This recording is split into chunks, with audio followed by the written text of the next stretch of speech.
just had a very auspicious sign for recording this video.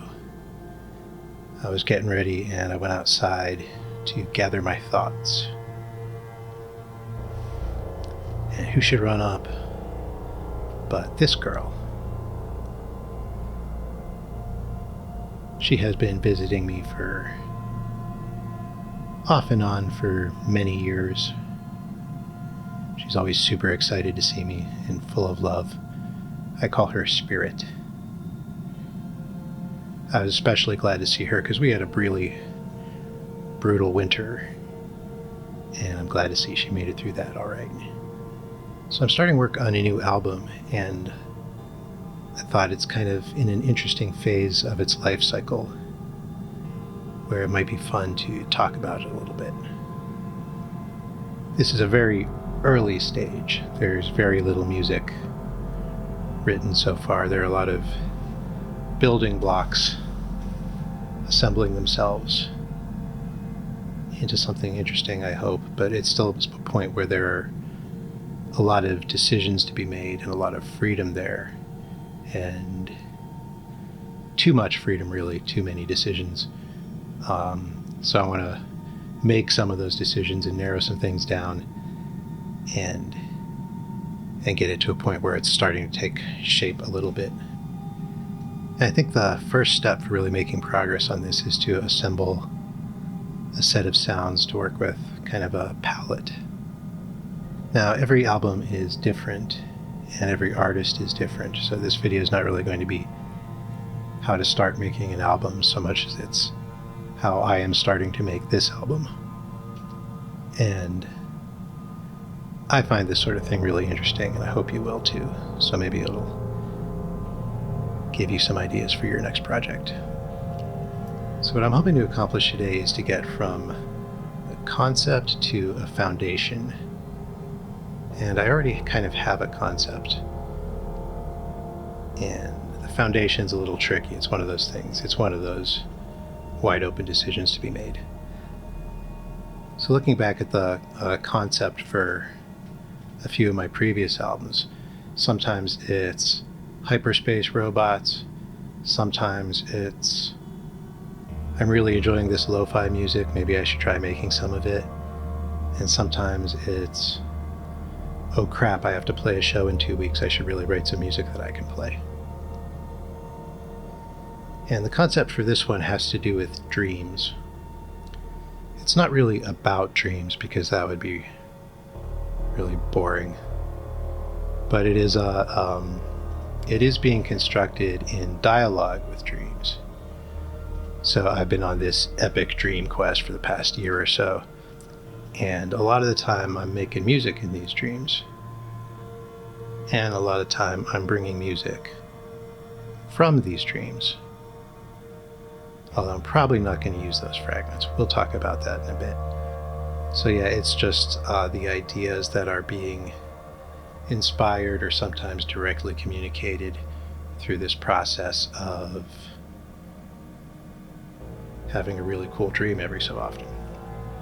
And if we look back at the foundation that the concept gave us for these previous albums, the robots had to be a kind of high-tech kind of thing, kind of trippy, kind of fast, and I went with this is sort of a drum and bass / synthwave inspired album, and there's kind of a structure that's already well defined for this kind of music. It's basically built around a 16-bar loop, and then you build this big, complicated, fun 16-bar loop, and then once that's built, the song becomes really easy to write because it's largely just a process of subtracting things to build the other parts of the song. And in the lo-fi album, I was going with more of a kind of standard thing, like a 4-chord progression and an A-B structure that runs, and like most of the album is like dependent on that, and it's really it makes it really easy to churn stuff out, but also like when you have that solid foundation, then you can be much more creative in other dimensions, and This one was all about creating the vibe and pretty melodies and pretty harmonies on the LinnStrument.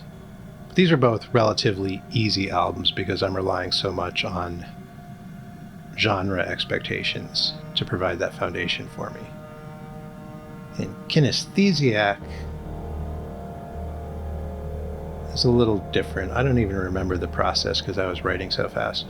But it's basically everything's built on a loop, and the loop will run until I get tired of the loop, and I'll build LinnStrument things that I can play over top of it and just add and subtract elements here and there. It was kind of again, not too hard. But for this album, the Dreams album, I don't think I want to rely on those structures. I'm not saying that I'm not going to have any chord progressions. I'm not saying that I'm not going to have any loops. But I don't want those to be the backbone of the album. And that's why I'm looking at timbre and texture and a collection of sounds to build an environment in which the structure will become the interesting thing, whereas in those previous albums that I talked about, the structure was kind of the least interesting part. So I'm going to put together some sounds, and as I do so, I will be building a little bit of a kind of a demo track. Not really a piece of music, but sort of an experiment to just make sure that all the sounds go together. And then this set of sounds, this Ableton set, will serve as a sort of template for me. So when I want to go start writing stuff, I don't have to redo all this work. And I have a solid sound space to work in that I can use to skip straight ahead to the composition. And I'm not going to have just one of these templates, but we're only going to work on one today. And there are a few different locations in the dreams that are recurring and interesting, and they are inspiring the sound sets that I'm working with. One of these is called the green space, or the liquid forest. Let me just read you some stuff about it.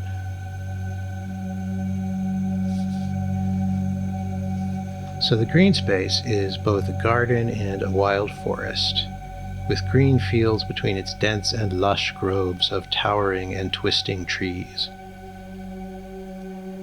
It is a multi-level vertical space, with hills and cliffs rising to epic heights, covered in more forests and fields.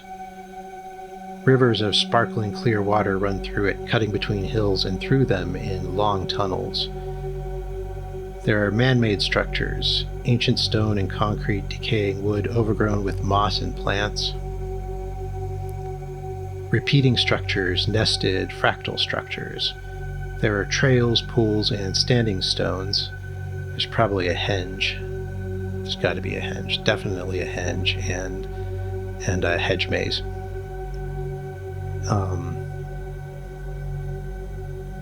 Probably millions of hedge mazes. And terraced fields, crumbling stone retaining walls, foliage hiding the structures of long-abandoned stadiums.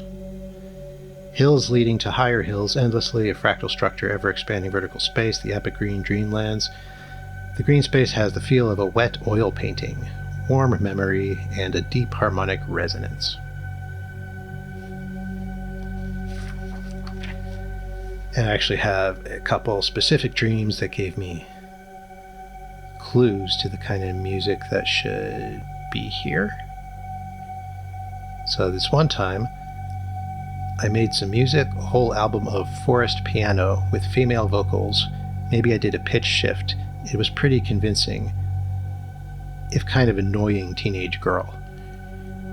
This music had some connection to the fractal green space with a liquid feel to it, like that painting I wanted to do.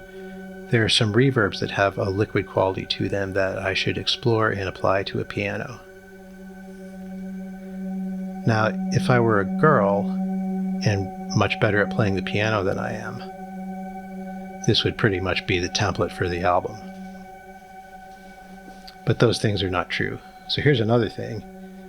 In this one, I was playing golf of all things, badly. I don't play golf well or badly. I'm sure it would be badly if I played, but I don't. On a course nestled between the trees of the epic green dreamlands. Later, I lived in a small Stranger Things-like town where I was BFFs with Trent Reznor. I was writing music for the epic green dreamlands. It's hard to say much about it, except it was ambient, with a beat and very liquidy, very wet oil painty.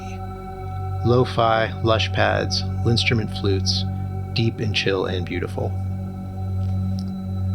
So that's the concept for the template I'm going to be working on today.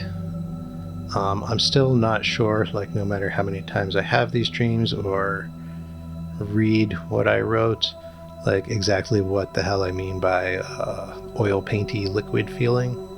But that's the challenge, that's the interesting thing. The rest of this seems pretty straightforward. Now let's talk about this idea of a foundation a little bit.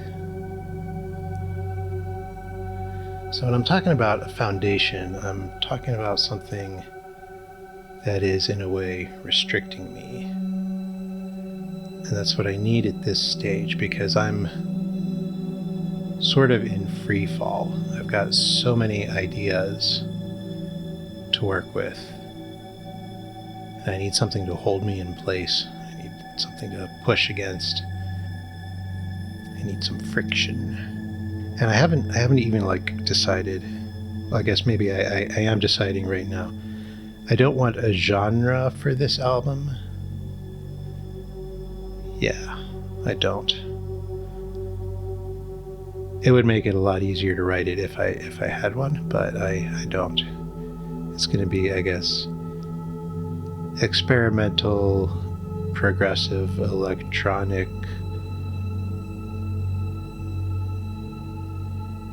synthy, lo-fi with hints of rock and roll occasionally. There's a plot reason for the rock and roll. Although there's also going to be no plot because I want to avoid narrative. That's going to be difficult because I tend to be very narrative in my writing, but again, in the dialogue with the dreams, what I'm really trying to do in the dreams is avoid narrative, and I run away from it whenever I see it. I'm trying to get to that level of dreams that is past narrative, and where your mind isn't making up little stories to entertain you and distract you from whatever you need distracting from. So if I'm avoiding narrative, then what exactly is going to happen in this music? Well, there will be events, but they will be musical events and not a story and not really a representation of anything, I hope, for the most part. I'm sour on the whole idea of representation. So the music is kind of going to be built around a sense of place, maybe with a broad definition of the word place. And we're not going to get to all of this today, so maybe this is a preview for future videos. If anyone shows any interest in this one. This is kind of an expensive video to make, time and thought-wise, although it is helping me to figure out some of the things I need to figure out. Anyway, so the locations, places, there is the green space, which I believe I've talked about already. If not, I will talk about it in the future. It depends on how I edit this video. There's the gray space, also known as a void, which is basically, you can go there right now if you want. It's just close your eyes. It's basically hypnagogic state, but from the other side, from the asleep side. And when you're there, you're very, very close to waking up. But sometimes interesting things happen in there, like you might get blasted by a swarm of tiny tiny spherical metal bits that pass through you in an interesting way. It's very grainy visuals. This is some of the texture that will come into play. Probably not going to spend a lot of time in the gray space musically because it's just not that interesting. Then there's the great fractal in the sky, which is what it sounds like. It's a pretty cool place. I'm a big fan of fractals. It is a three-dimensional fractal. It's very shiny, very pretty, vast. A little hard to get to. I don't get there that often. There's Mall World, which is this thing I just learned about. Apparently Reddit and TikTok have gone crazy about it. I'm not buying the hype. I think the dreams of malls are just very typical because the mall is basically the Jungian archetype of social architecture, in my opinion. And everyone has probably been dreaming about malls since long before they were actually a thing.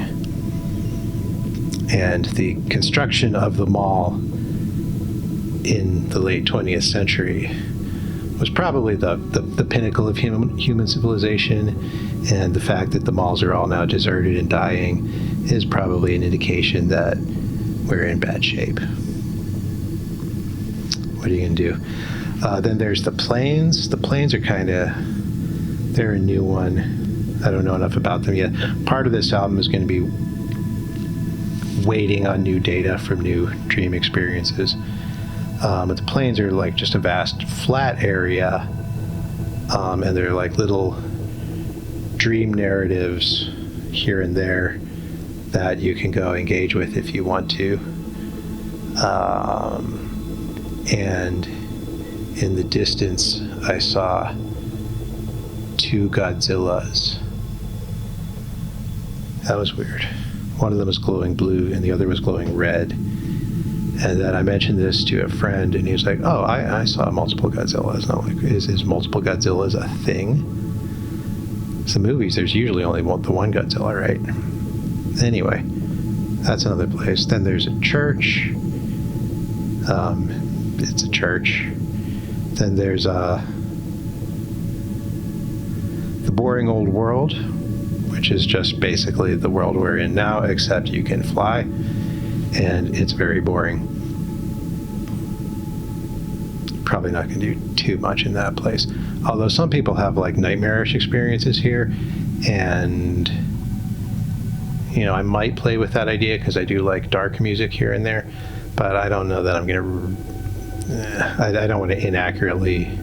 I don't want to represent it all because I don't like representation. You can argue that with me. It's not a fully thought out position, but I'm wanting to avoid representation. But I also don't want to misrepresent. So some people have scary experiences in the boring old world. I don't really. I just find it kind of boring.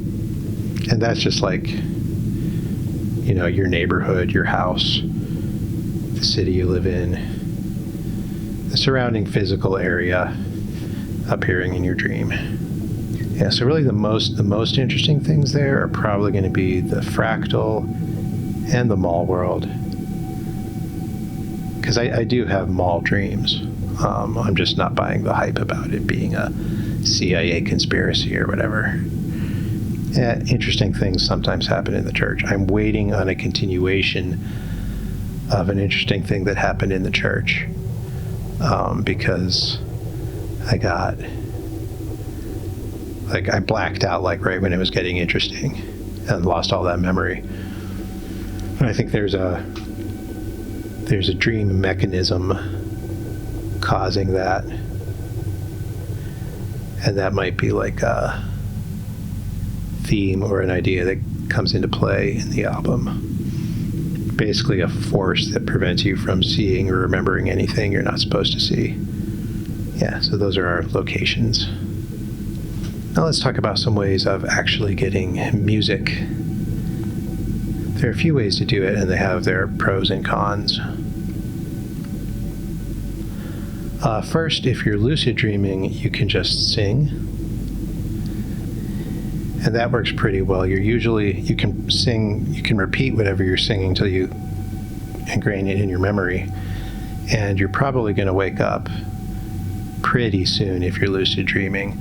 So you will remember whatever you sang and you bring that into the physical world and you can write it down or record it, and yeah, you have a piece of music. You can also project music, and what I mean by that is you're just imagining the music, but it's taking physical form because you're in the dream space, and it's it'll fill in the little details that you might not be able to imagine in waking life, and it's really cool. You get these spectacular symphonic movements and things.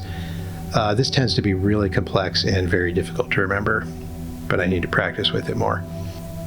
The downside to both of these things is, as far as I can tell so far anyways, the music that you imagine or sing, you can also play it on an instrument, and that works a lot like singing. And as long as you keep it relatively simple, you have a good chance of remembering that. But the downside to these is this stuff is not really any different, in my experience, than what you would make while you're awake. There's no like secret, spicy, unconscious magic going on in these. It's just music that you happen to write while you were asleep,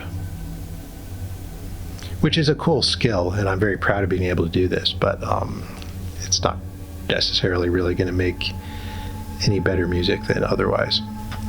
Now, there's also, in lucid dreams, sometimes some other person or the environment itself will make some music, and in my experience so far, either that music is so forgettable that I've completely forgotten it, or it's so incredibly complex that, yeah, you're not going to be able to bring that with you. You can get an impression of it and bring the impression of it with you back to when you wake up, but there's just too many things going on. But I'm looking for more music of this type, and hopefully my skills will improve, my memory will improve, and I'll be able to bring back some artifacts of that.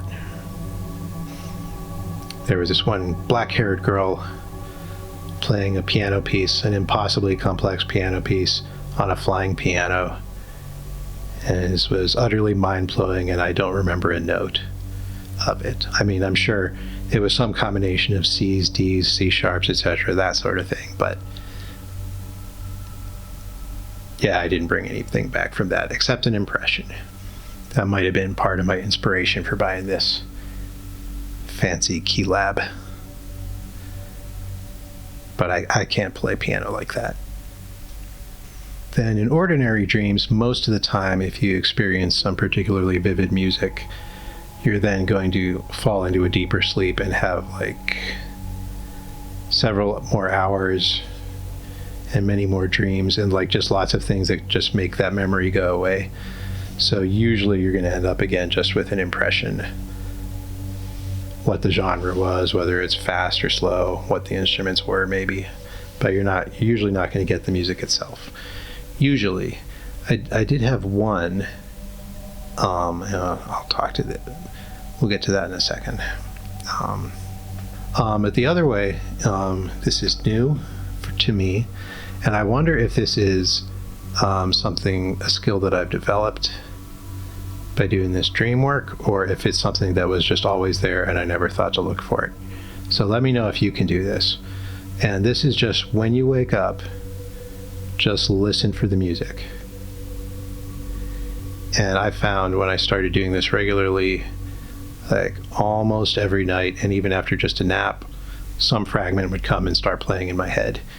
And it's like, it's going to be a simple fragment usually, 1 or 2 bars. And it's going to be stuck in your head the way that like an annoying jingle would be, or some other annoying song. It's usually the annoying songs that get stuck in your head. But this was just like a very effective method of producing fragments, and we'll take a look at those now.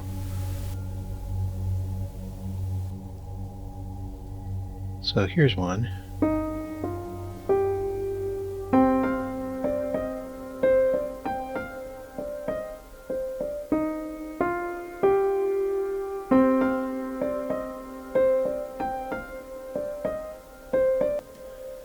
And they're usually short, they're usually pretty simple. Sometimes they're insipid. I think that's because they're using the same mechanism that will, get stupid songs stuck in your head. With little development, though, they can turn into more useful things.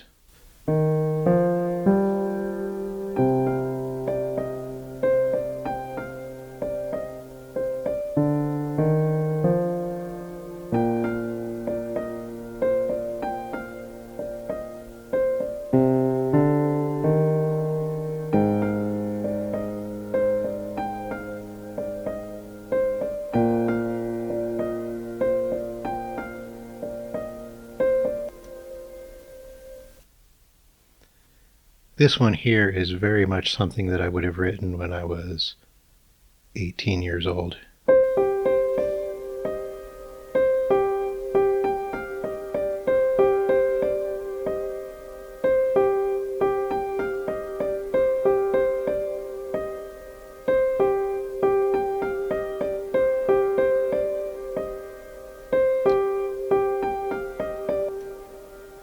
And a lot of them kind of have that quality to them. I don't know why. That was early in my musical explorations, but it's a part of my life I do not like to revisit because it sucked.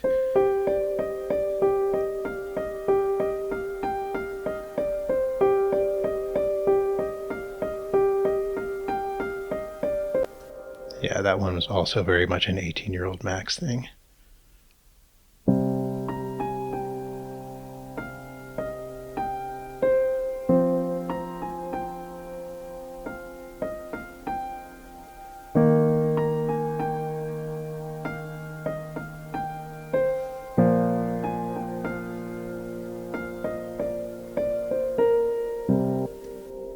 This one is obviously been developed a little bit. I think usually I don't have these backing chords, so it's just been the simple repeating phrase.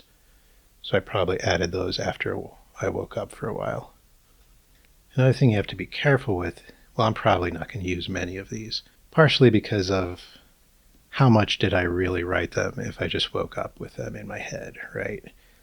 And partially like, this is also kind of the fun part that the unconscious is doing for me here. So that's not great. I would like to write these myself. And it's not hard to do so. I also have another file called Awake Scraps, where I have a bunch of these things that I wrote with my waking brain. But you do have to be careful because copyright violations will easily slip in. I've only run across that a couple times, but it happens.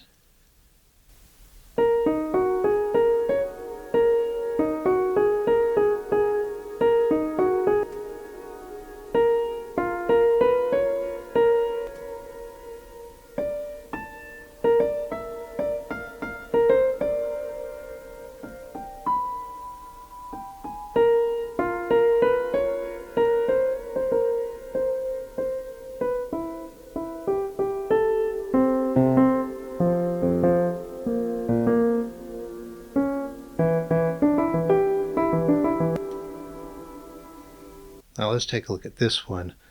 I might use this one because it's really good, but I probably won't use this one because it actually came from a dream where I was listening to a new Kevin Moore album. I am a huge Kevin Moore fan, and I was very excited in this dream that there was a new album coming out. And I'm pretty sure that this fragment is actually from what I heard in the dream. Now, is it really a copyright violation if he never actually wrote or recorded this? I don't know. But I want to play it for you here because I do really like it. And this one was as I was going through the process of repeating it in my head in the morning, like little details kept filling in as I played it back in my head, so it became more realized and deep.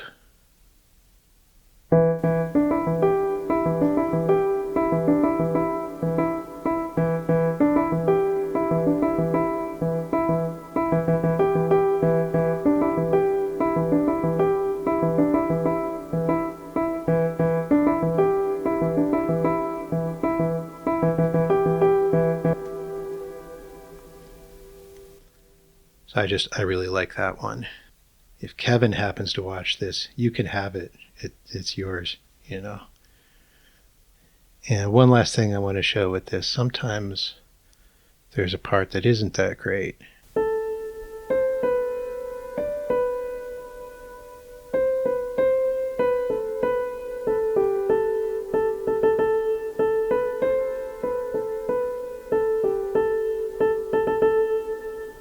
I guess it's kind of okay.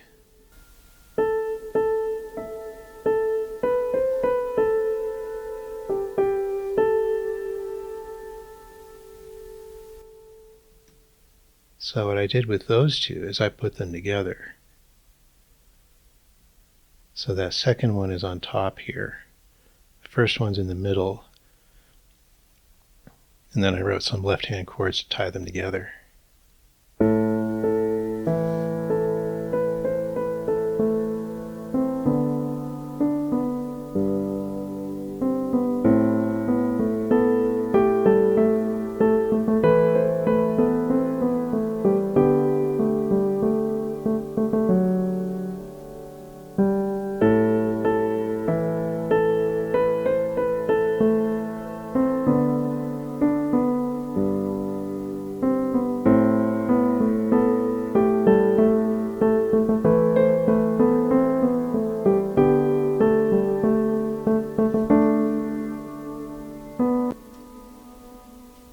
So there's a reasonable chance I will use that one, because I like it a lot.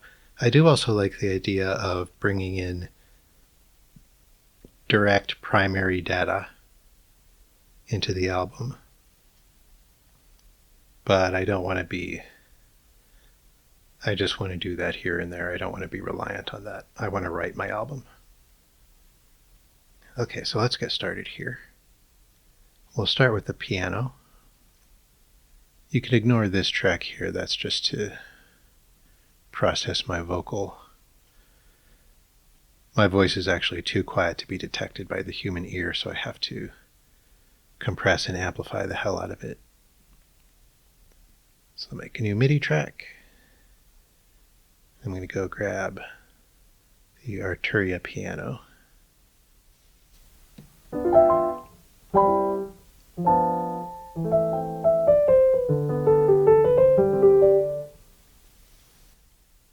And I'll go find my favorite one that I prepared.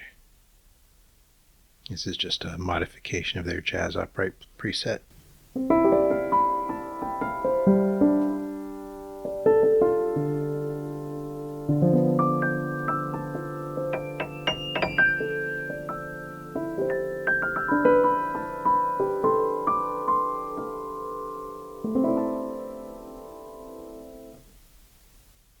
I'm not going to be wedded to any of these sounds. So this is a template file. I'll open it up. I'll have everything I need. But if something's not working out right in the mix, or not working right conceptually or whatever, I can swap these out. So this template is a tool and not a straitjacket.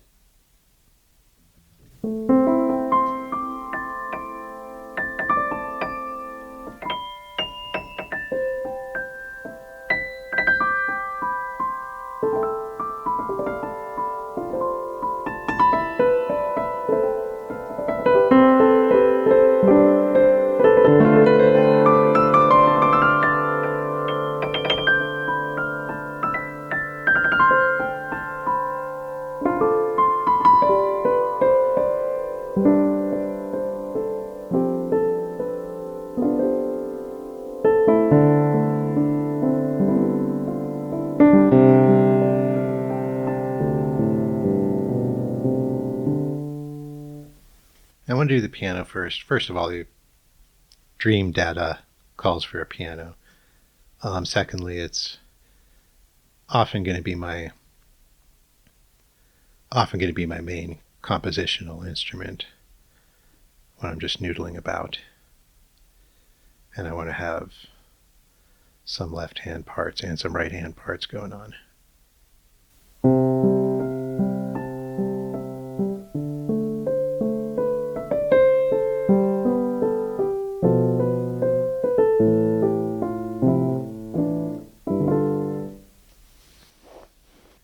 Now, I mentioned a particular reverb that I want to use to accomplish this liquid forest feel that I have not yet been able to sufficiently understand or define. But whatever it is, a reverb will be part of it.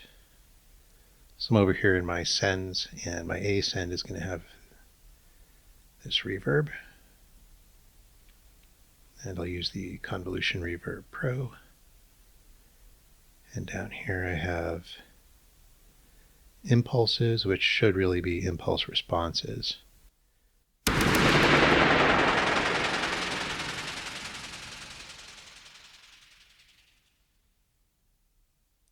Maybe I should have warned you before I pressed that button.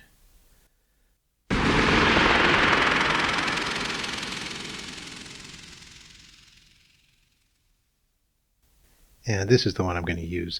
As you can see, this is number 9 out of 9, but there are also 11 that came before that. These are impulse responses that I'm synthesizing in Surge, and I'm not going to show you how to do that here. That might need to be its own video. And as you can tell by the sequence of numbers, this is still a work in progress. This is not Surge Rise Final.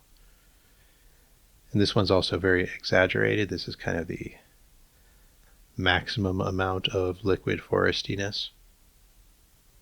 So I will probably put together a similar but much shorter and less insane impulse response here. Let's listen to it once more.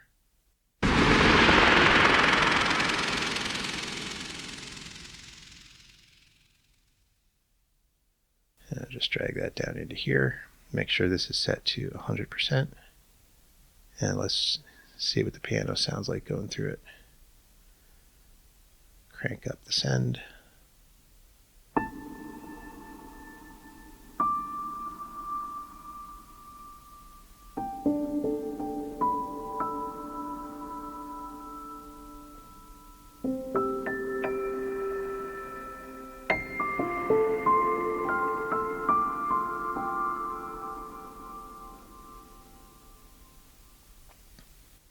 It really calls for a very sparse piece of music so that you can hear and feel in the space of this ridiculous reverb.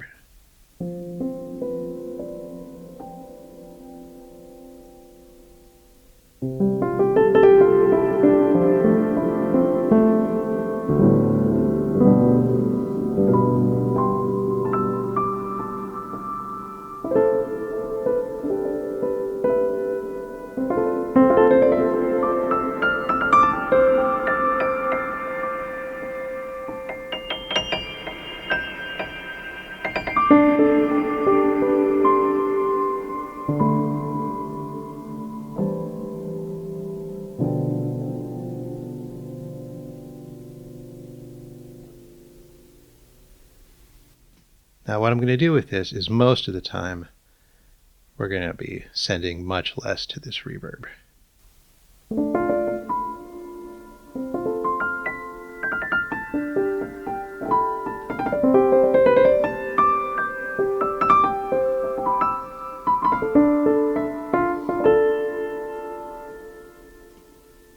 So it will sort of be this ever-present ambience, except when I turn it off, which I will do, I'm sure, a lot of the time.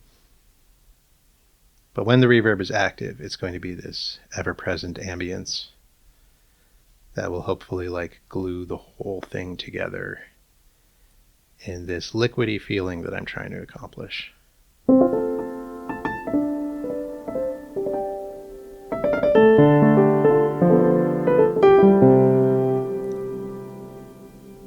low enough level that it won't, ruin everything.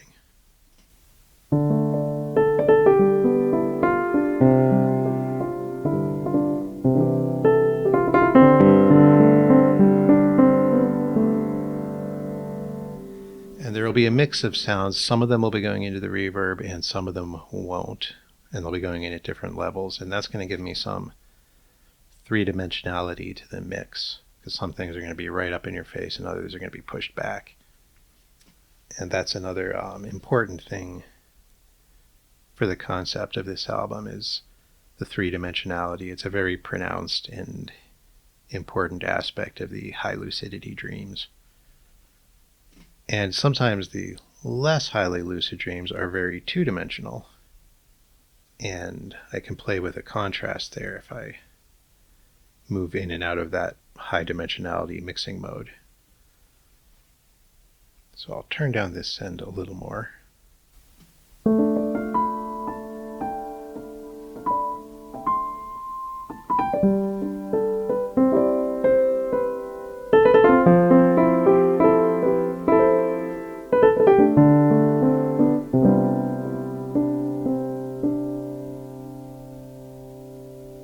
And I'm going to do something else here now. I can make myself another audio track. And I'm going to give this one a name, and it's going to be degradation. So one thing about the dreams, again, is you move in and out of different states of awareness. More aware and less aware. And as you get less aware, things become fuzzier, two-dimensional, less logical, and at a certain point they're just like darkness with burbles of barely half realized ideas. And so I don't want to represent because I don't like representation. I'm going to accomplish this spectrum of awareness by messing up the sound a whole bunch. So what I'm doing with this degradation track, I go over to my piano and route it into degradation.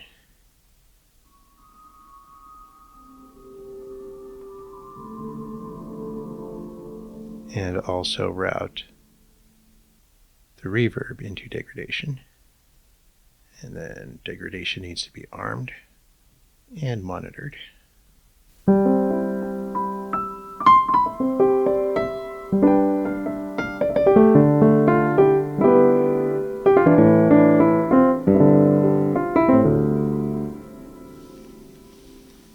And what I'm going to do here is this is when I want to mess up the entire mix.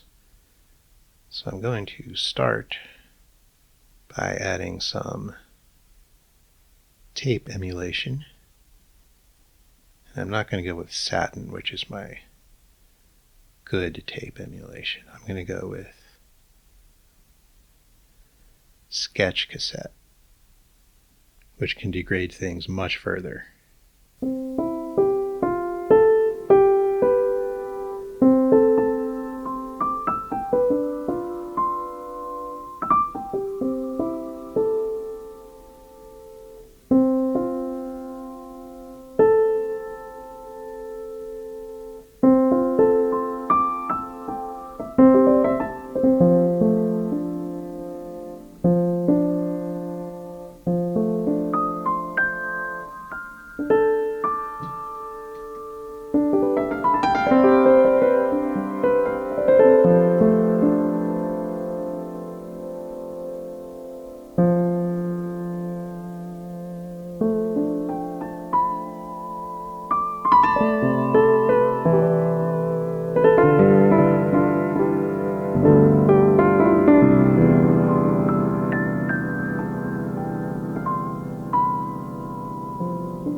And what I'm envisioning is in the actual pieces I will be activating and deactivating and automating the levels of all these different degradation things And let's see, what's the name of that other one? Digitalis. That's the one.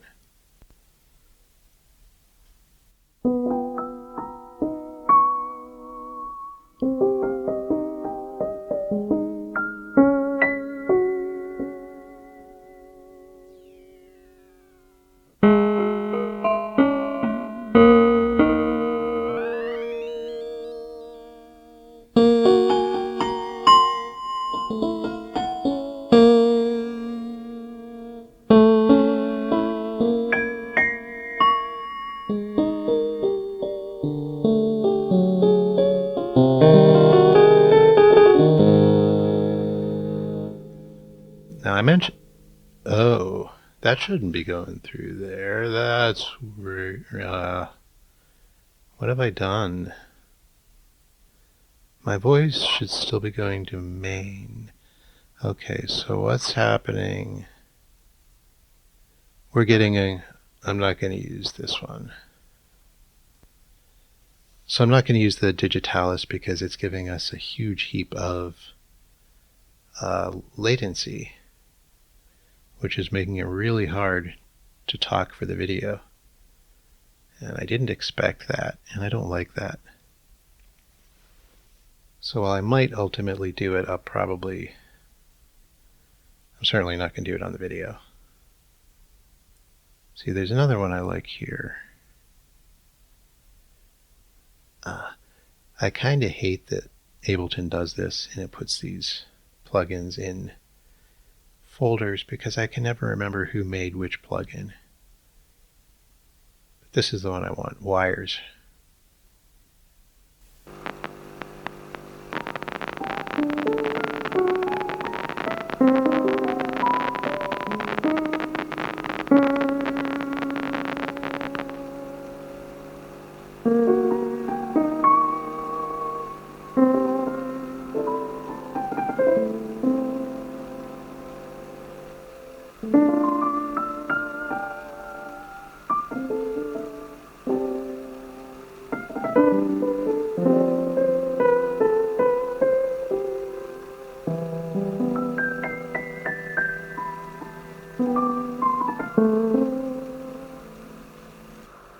And I'll also want some filters in here. And I'll just use Ableton stuff for this. I'm going to want a high pass filter.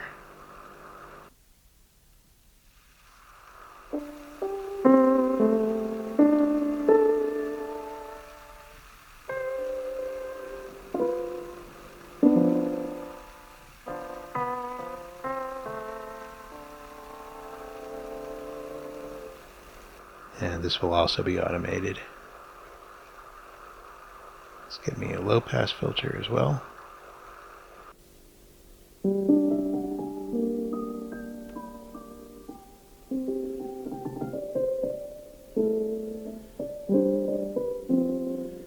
And if I combine that with more of the reverb,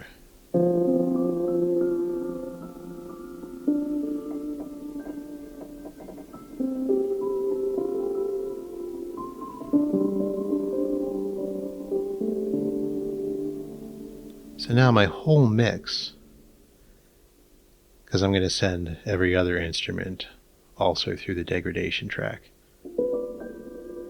is acquiring this very distant vanishing memory kind of thing. And of course, vanishing memory is that's most of what there is about dreams, really.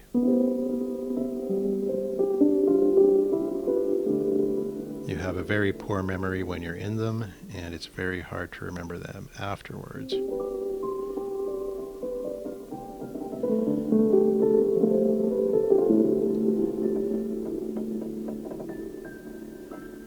But it's not just this fading memory thing, there are different kinds of effects. This is really, I'm not seeing this as a lo-fi bus, but more an industrial destruction bus.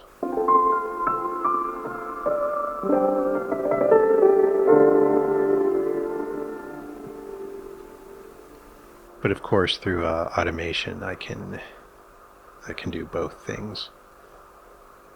Now I'm going to group all these. which will make it easy to turn them off.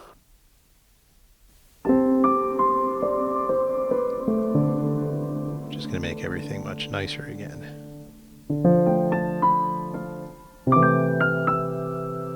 Much more in the here and now. But while I'm in this subject of degradation and lo-fi-ness and destruction and stuff like that,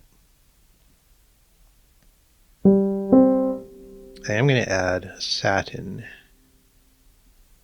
This is a tape emulation to my piano track. And I'm going to use a preset here, Vintage Master. I'm going to modify this a little bit. I'm going to turn down the hiss. Now what I'm doing with this is just kind of makes it sound like it was recorded on tape. And I'm going to add this to probably every track in this configuration, the Vintage Master.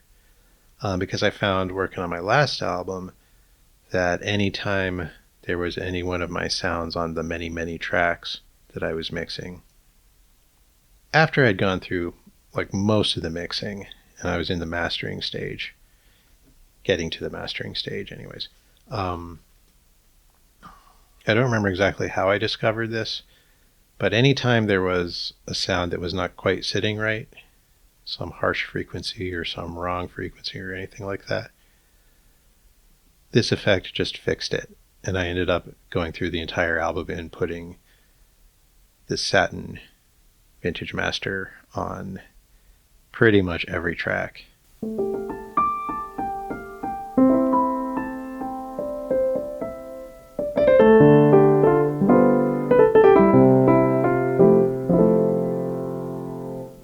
But if you are going to do that sort of thing, you need to be aware of this hiss, and the asperity is less of a problem, but you probably want less asperity too.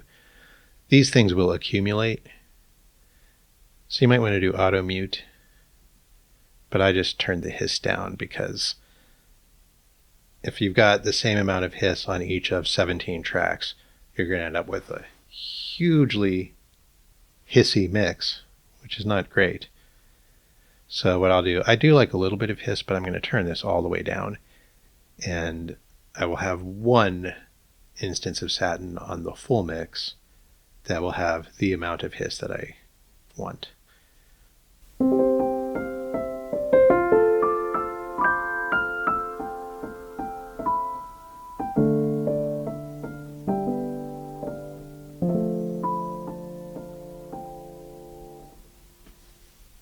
Now I'm going to do something else to the reverb in a similar vein.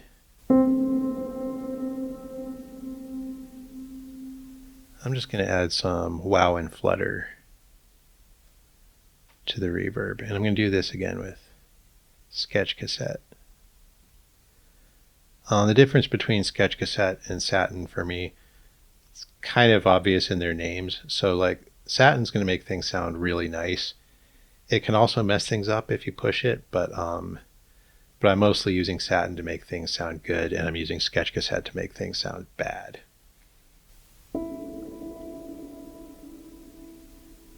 I just want some wow and flutter on the reverb.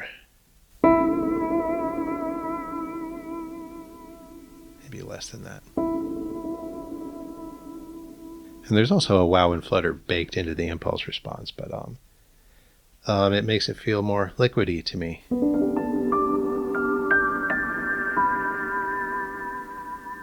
Which of course is one of the things I'm trying to accomplish here.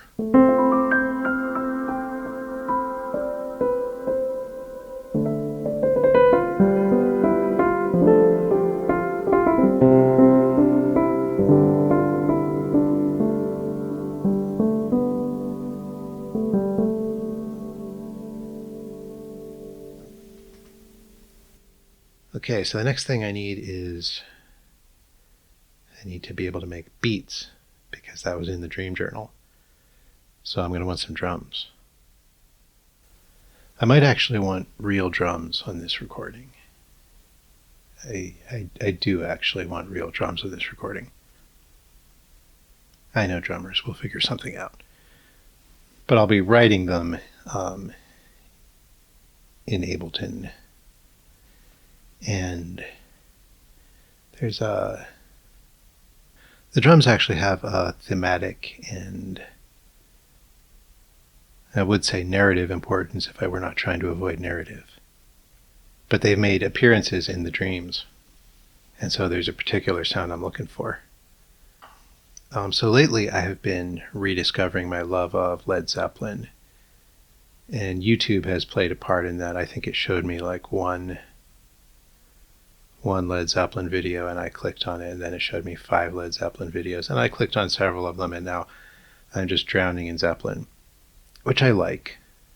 I'm very fond of Zeppelin. And particularly is focusing on When the Levee Breaks, which is one of the best songs ever and notable for its drum sound. And I've been working with this. I was like, I want a rock drum kit I can play with. And I have this one, Sound Iron Apocalypse drums. They've got a drum kit in here. That's just like a studio drum kit, and I really like it. It's rocky, it's punchy, it's fun. It's the one I've had the most success programming rock type drum patterns on. It's really fun to use and to play over, but it's got a little bit of its own reverb. Maybe? There's a particular sound, liveness to the sound of some of these drums, and it doesn't quite fit into my recordings. And I just wish they had recorded it drier. So I was looking for some drums that I could get really dry, because even if I use real drums on this, I'm going to have to be, the real drums will come at the end, and as I'm working on it, I will have to be relying on this sampled drum kit, and I needed to have the right sound. And going back to When the Levee Breaks, it's like, it's a surprisingly often that John Bonham appears in my dreams. So there was one not too long ago where I was in these underground passages, secret underground passages underneath the pyramids in Egypt. And if you're going to be exploring a place like that, who do you want with you? Well, obviously John Bonham. So he was there. And then there was another one that was a lucid dream, and I was flying through space on a drum kit, sort of playing When the Levee Breaks. And I say sort of because I don't actually know how to play drums. I'm not a drummer. I don't have the 4-limb coordination for it. Or maybe I do, but it's never been developed. So I'm not a drummer. And I know this is a very highly regarded drum part, but at least from listening to it, it doesn't seem like it's a very complicated drum part. And if I was a halfway decent drummer, I could probably play it without too much trouble. But I'm not, so I'm in this dream and I'm flying through space on this drum kit, and I'm just missing. I'm out of time. I'm like hitting the wrong drums. I'm not doing it very well. But what I'm hearing is the actual drums from the actual song. Because, so like if you're at a particularly low level of awareness in a dream, then it will just feel like you're playing the song, because it won't matter that you don't actually have the skills. Everything is fake anyways. But if you get to a particular higher level of awareness, then you know that you don't know how to do this, and the discrepancy comes into full view that what I'm hearing is not what I'm playing. And this is one of the ideas that I want to work with. Kind of a faking it, but not a faking it in terms of trying to deceive anybody, but more of a aspirational faking it. And so I think it would be cool if the drums in this album sound like they want to be John Bonham. Yeah. At least in some places. And part of that is going to be the sound of those particular When the Levee Breaks drums, which is, it's not just like a great drum part. It's also notable for the production on it and the particular sound that it has. And to accomplish that, you need a particular reverb and echo on it. And that's hard to do if there's already a reverb on your sounds. So I was looking for the driest drum kit that I could find online. And I found this one. I don't know what it's called right now. It's in my library. Where's my library? SM drums. So what this is, I will put a link to it in the description because I don't remember its proper name right now. But this is a free, public domain, royalty-free project attempting to build exactly what I want, which is a really good multi-sampled dry drum kit. And by multi-sampled, I mean it's sampled at different velocities. So you get a different sample for if you hit the drum light or if you hit the drum hard. And that's exactly what I want to work with. It's a really good concept. It's a cool project. I'm glad they're giving that to us. I always appreciate that. So that's how I'm building my drum kit. And I've also got it in the back of the mind that even if I get a real drummer, which I think I can do because I know a couple of great real drummers, it might be the case that I am forced to use electronic drums still. So they can play the drums, but it's going to have to be an electronic kit. That's going to depend on budget, really.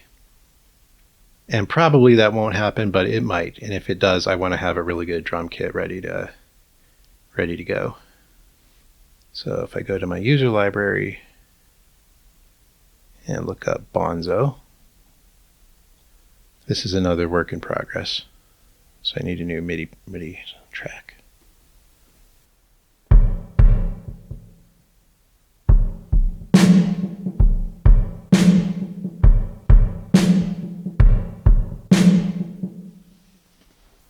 It might work for me. The toms weren't working for me. The toms really didn't sound great. At least they weren't great toms for what I want to do. But each drum gives you several microphones on the same drum. They've got like the overheads, the room mic, and the top and bottom of the various different drums. So you can craft this sound, and that's a fun project if you're into that sort of thing. So let me make a little beat here. And make sure my tempo is something I'm going to like.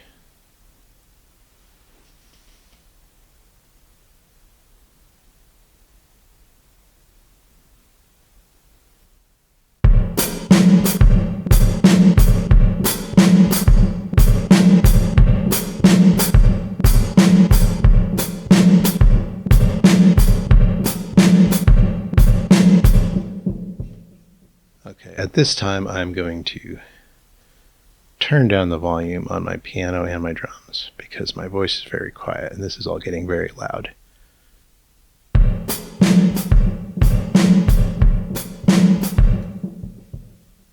Now to get that one, the levee break sound, I have an echo on here and I'm probably not going to want that most of the time, so just turn that off.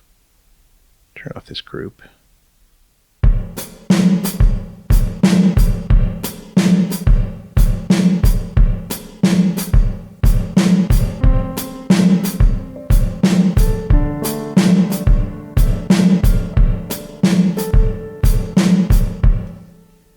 Now I'm going to want to be a good bit more tranquil here.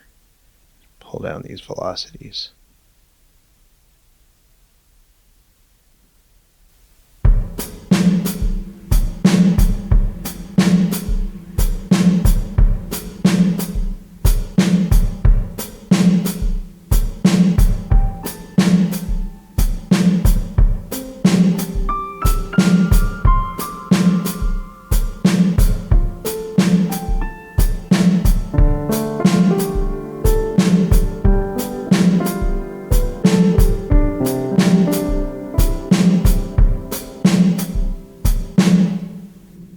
Go a little slower.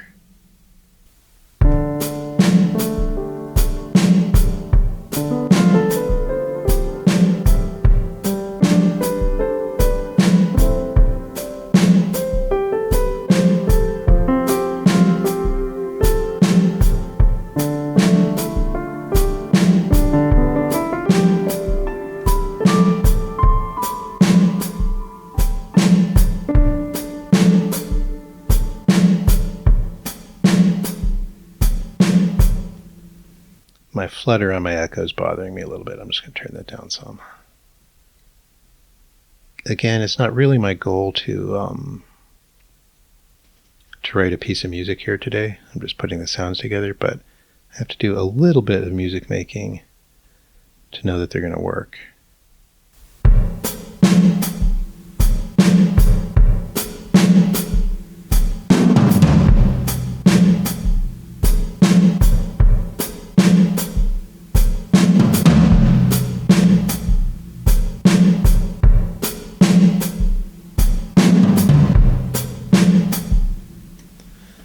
So these toms are not from the SM drum kit. They're from the Sound Iron thing because I like them better.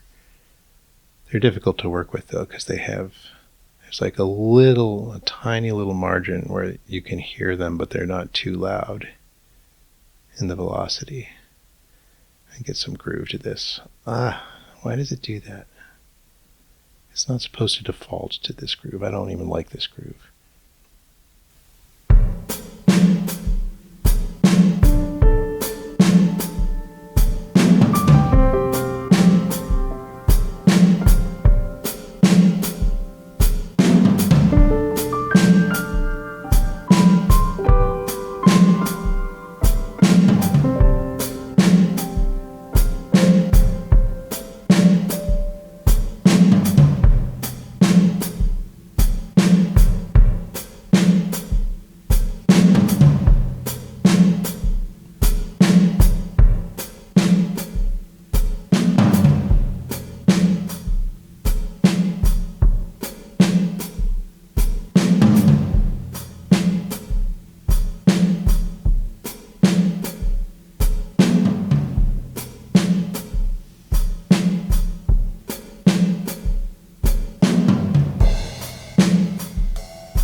So I was just cranking down those velocities some more because the green space is a pretty tranquil area.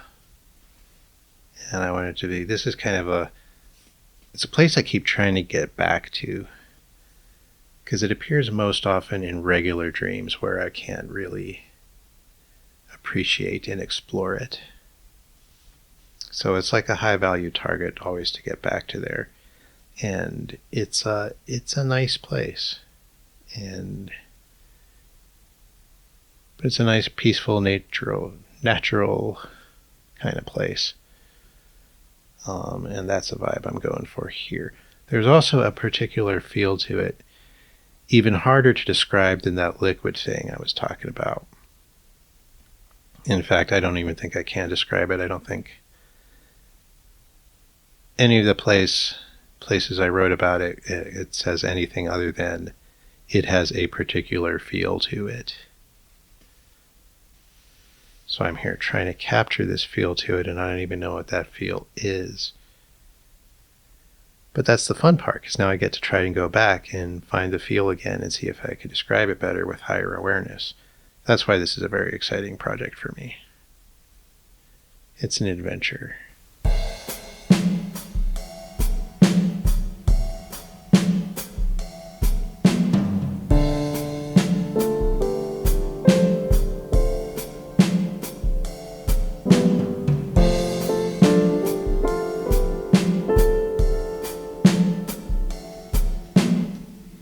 So now I'm going to make a little loop because I just want to hear what these sounds sound like together as I add the next things.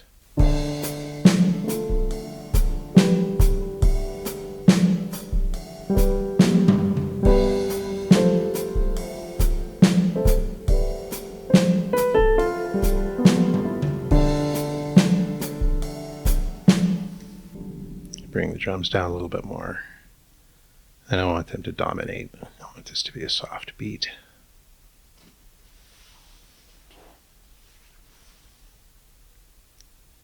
Okay, so now I need a bass. And I think I'm going to be using LinnStrument bass for this.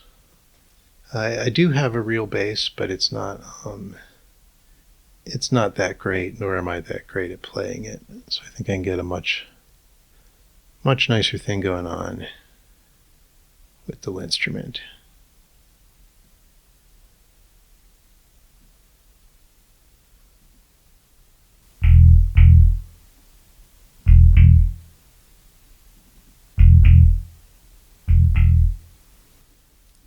I don't think I want this picking noise in here.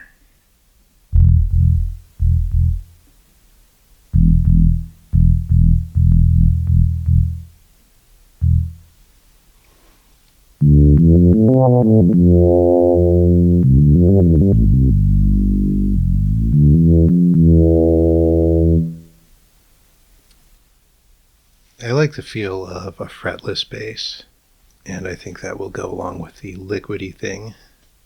So I guess as I try to make sense of this, what was it called? Very liquidy, very wet, oil painty. As I try to make sense of that idea, I'm thinking of the piano as kind of like the sparkles where the light is being reflected by the very wet paint, and everything else as the other stuff. And the reverb is kind of the smearing of colors together. Yeah, something like that. And on the subject of representation again, I don't think this is representation. It's not meant to be representation. I don't think anyone who listens to this music will think, hey, that reminds me of an oil painting. I'm just taking the ideas directly and applying them in a different way. But I'm not trying to put the idea of oil paint in anybody's head. So that's how I live with myself. That's how I sleep at night, knowing that I'm not doing representation.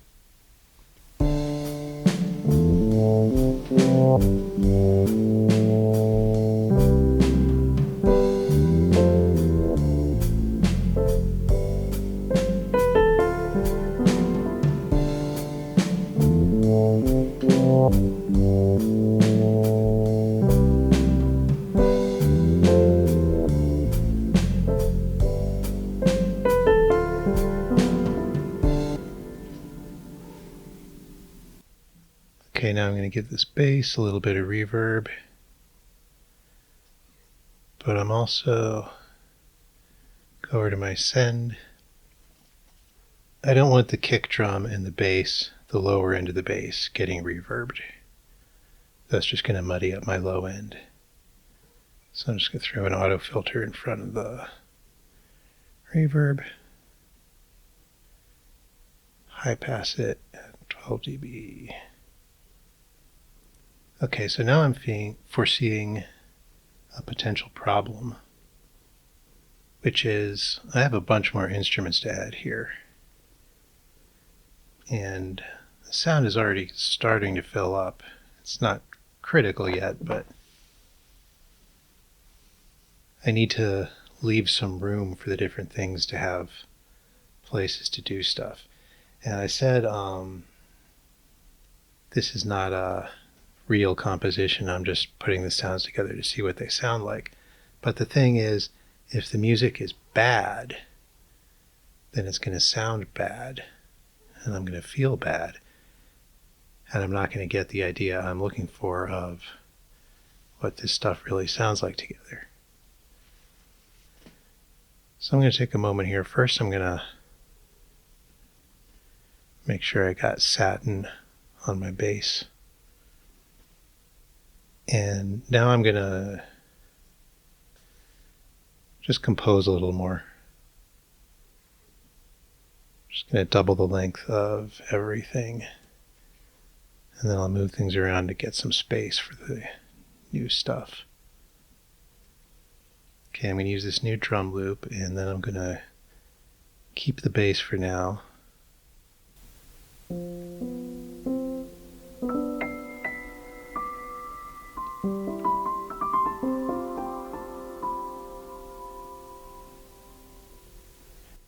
And I'm just going to record a second piano part that will hopefully go with the first. It'll go after the first. It'll be a little more sparse this time. I'll do something like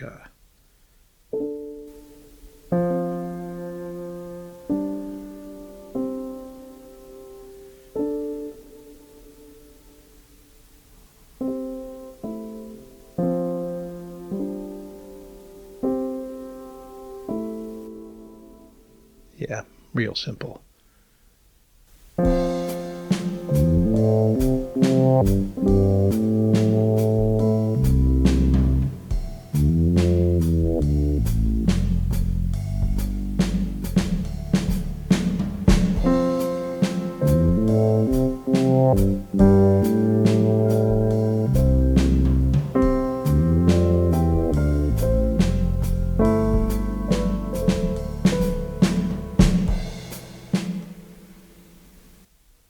I'm just going to stick that at the end of the first one.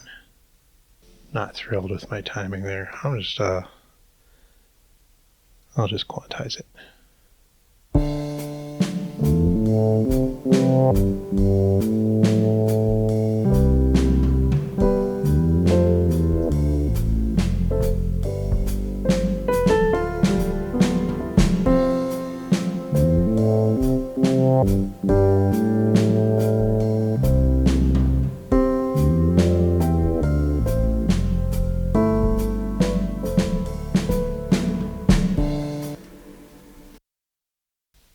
Okay, hopefully that'll give us a little room. Now I'm needing a lead instrument, and the dream says flutes, so I'm going to do a flute. I'll use one of my surge flutes, I think. This will be another LinnStrument track. I might have real flutes on the album, but I don't have any real flutes right now, so we'll play with these. I do think I also will want to use some fake flutes, because they can do things the real ones can't.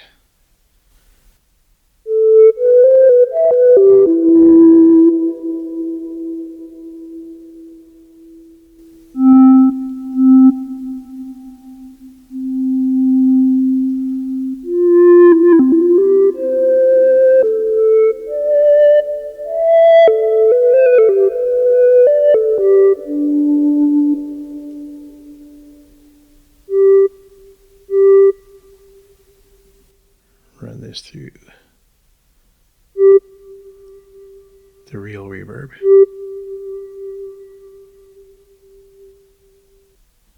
Throw my satin on this track.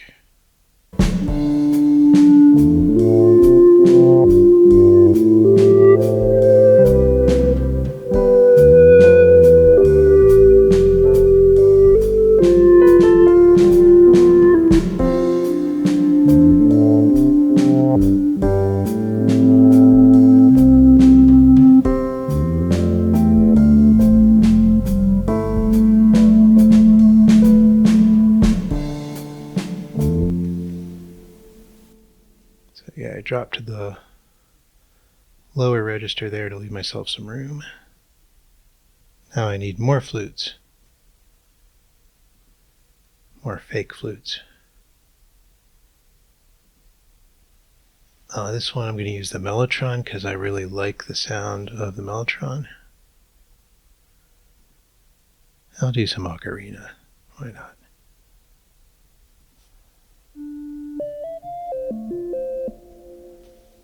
That was not the sound of the Mellotron. I need to switch over here.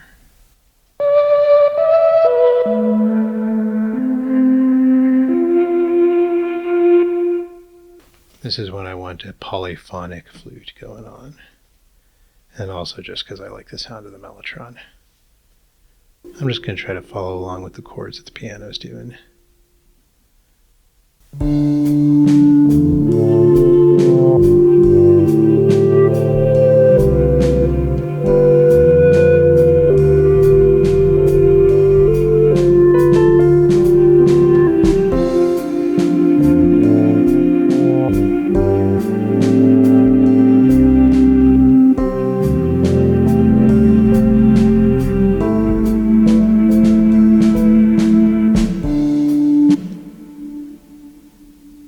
Those are probably a little loud.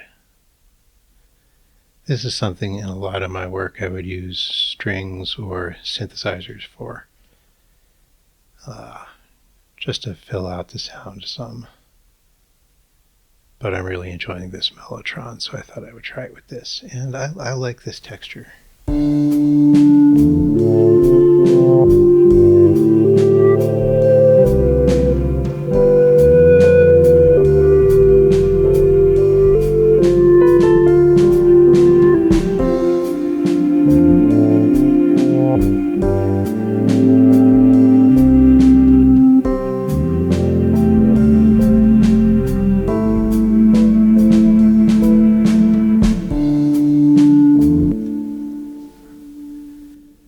Now I'm using this piano here, first of all because I have a new piano and it's really fun to play. And secondly because, it's in the dream, it was written down, I want to be faithful to that. But this is like a forest scene, and I don't normally picture pianos in the forest. So I might want to do some similar kinds of plucking sounds in places with instruments that you're more likely to find in a forest, like an acoustic guitar. Unfortunately, I'm very bad at playing acoustic guitar. If I need to have acoustic guitar, I will ask my brother to play it for me. He's like, that's the final boss, and I often call him in to beat it for me. But I am going to try some clean electric guitar in here. And I'm also pretty bad at clean electric guitar, but not as bad.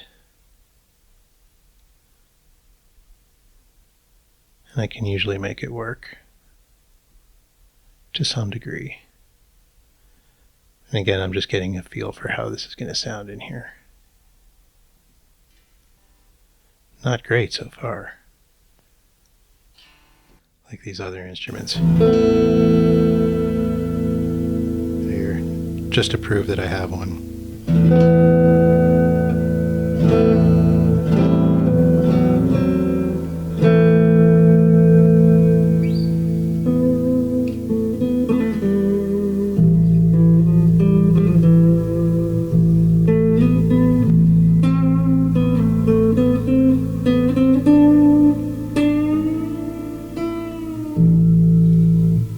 Maybe I'll give it a little bit of a try. First I need less bass in it. Okay, we've had a little time skip here, as I did not want to make you suffer through my struggles to record the most basic of guitar parts. People who've seen me play LinnStrument will occasionally scoff when I tell them how bad I am at guitar. But what they need to understand is that the LinnStrument is just much easier to play. It's an objectively better interface. Unless you want to strum. It doesn't work well for strumming. Okay, so here it is with my new guitar part.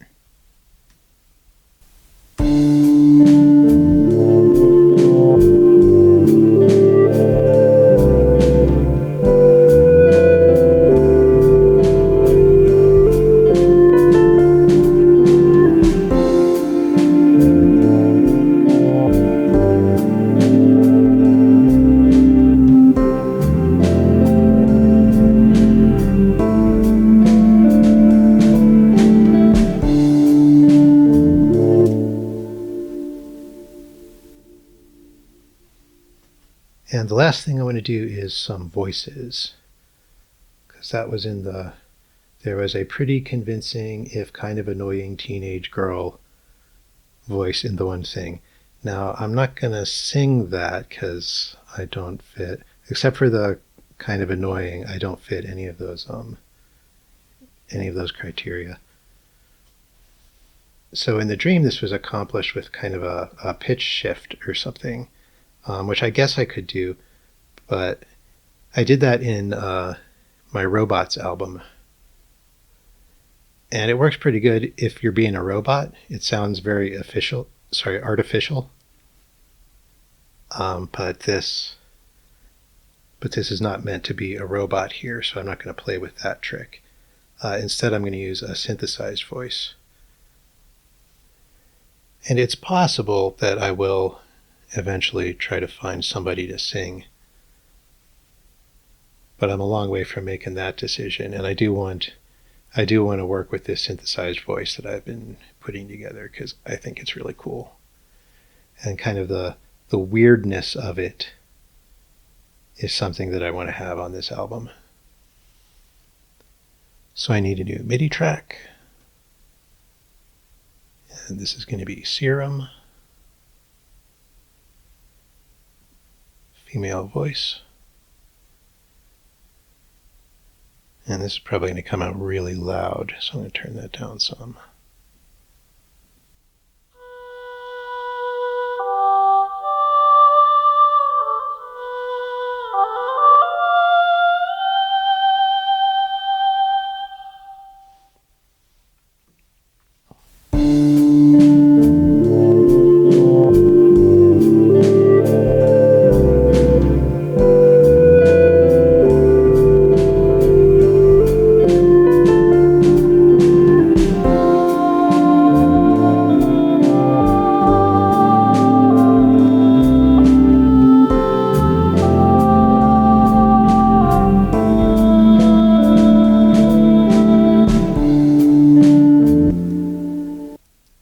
Always need a bit of compressor in these. I also need my satin.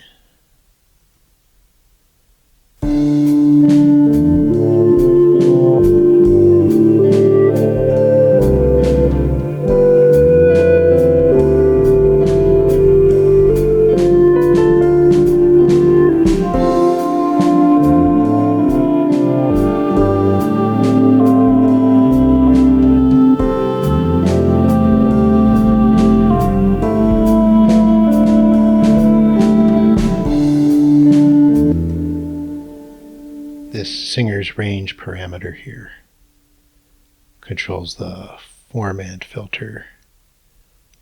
And I use this to get bigger or smaller singers. So we have 4 of these girls,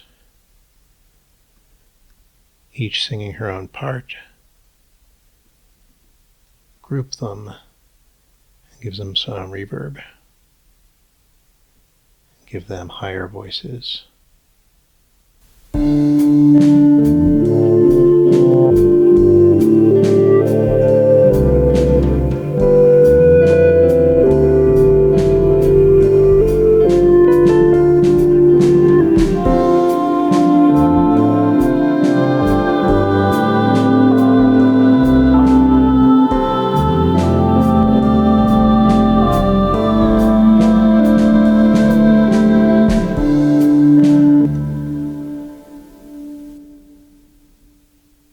I like these really dense harmonies. In reality, I would take a lot longer to work them out and figure out what I want them to do. But I'm just trying to get through this here.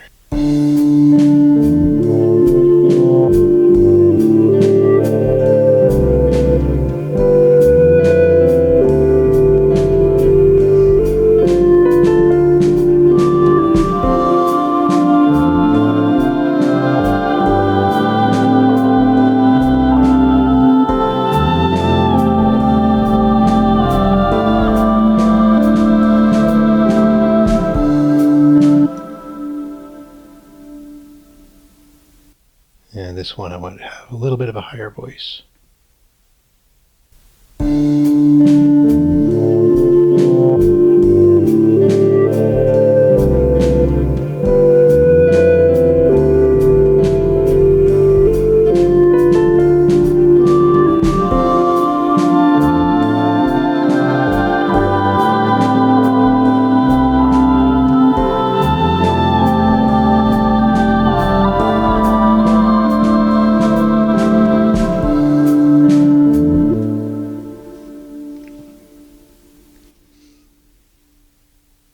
So it's kind of like the more of those you add, the more realistic they sound to a degree.